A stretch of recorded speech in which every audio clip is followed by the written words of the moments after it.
আসসালামু আলাইকুম। তো আমরা আমাদের ওয়াইফাই যে চালাই, যদি আমাদের ওয়াইফাইয়ের পাসওয়ার্ড কেউ জানি না ফেলে, তো সে কিন্তু ওয়াইফাই চালাইতে পারবে না, আপনি যদি এই গোপন সেটিংটা করে রাখেন। তো প্রথমেই আপনার ওয়াইফাই রাউটার যেটা, সেটার মানে লগ ইন করতে হবে। সেটার মধ্যে দেখবেন যে আপনার যে নামের আমারটা নেটিস, তো নেটিস লিখলাম 192.168.1.1। এটা ব্যাক সাইডে লেখা থাকে প্রত্যেক রাউটারের, ঠিক আছে, ঠিকানাটা। তো এখানে আমরা চলে আসলাম ওয়াইফাই রাউটারের ভিতরে। তারপরে আমরা ডান দিকে একটা অ্যাডভান্স সেটিং নামে একটা অপশন দেখতে পারবো। তো অ্যাডভান্সের মধ্যে ক্লিক করব। অ্যাডভান্সের মধ্যে ক্লিক করার পর আমরা বাম দিকে ওয়্যারলেস সেটিং নামে একটা অপশন দেখতে পারবো।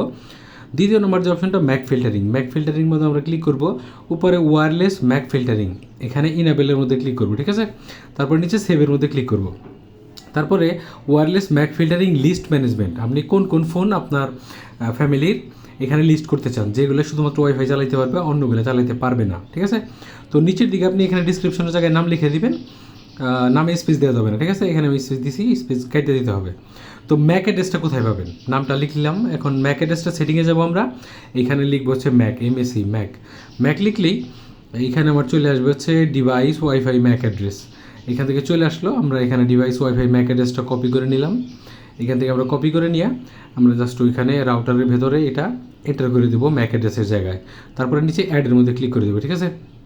অ্যাডের মধ্যে ক্লিক করে দেওয়ার পরে এটা সেভ হয়ে যাবে। দেখেন আমার এই একটা ডিভাইস লিস্টের মধ্যে চলে আসলো, মানে শুধুমাত্র এই ডিভাইসটাই আমি এখানে ব্যবহার করতে পারবো। তো এইভাবে আপনার ফ্যামিলির যে কয়টা ফোন আছে ওই কয়টা ফোন এখানে অ্যাড করে নেবেন। অন্য যে সমস্ত ফোন সেগুলো কিন্তু এখানে ডিনাই করে দেবে। যখনই আপনি পাসওয়ার্ড দেবেন ডিনাই হয়ে যাবে, এখানে কোনো প্রকারেই কানেক্ট করতে পারবে না, সে কোনো প্রকারে ওয়াইফাই চালাতে পারবে না। তো এইভাবে কিন্তু ম্যাক ফিল্টারিং করে আপনার ওয়াইফাই আপনি পাসওয়ার্ড সুরক্ষিত রাখতে পারেন।